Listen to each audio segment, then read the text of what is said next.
উৎসব বর্ণিল হয় রঙের আলপনায়। সেই রং যখন হয় মেহেদির, তখন তো কথাই নেই। ময়মনসিংহের বিপিন পার্কে এমন মেহেদি উৎসবে রাঙাতে দেখা গেল ছিন্নমূল শিশুদের।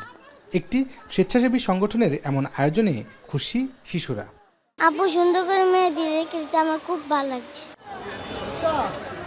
এদিকে আসন্ন ঈদকে ঘিরে শহরের বিভিন্ন বিপণী বিতানে নিজেকে সাজিয়ে নিতে প্রসাধনীর দোকানে ভিড় করছেন সব বয়সী ক্রেতারা। অন্যবারের চেয়ে এবার দেশি পণ্যের চাহিদা বেড়েছে। প্রসাধনীর বাজারে চাহিদার শীর্ষে রয়েছে মমতাজ মেহেদি, ফেসওয়াশ সহ বেশ কয়েকটি পণ্য। অনেকেই চাই যে মেহেদি দিব।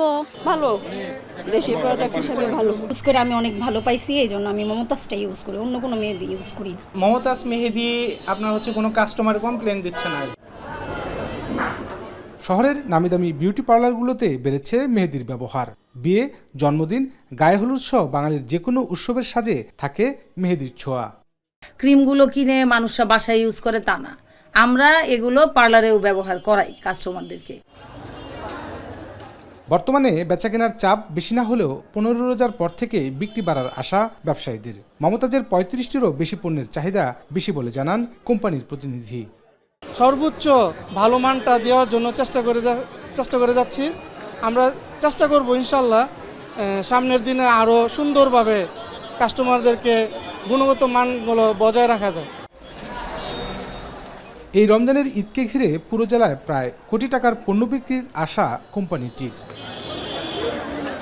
ইমতিয়াজ আহমেদ, এখন, ময়মনসিংহ।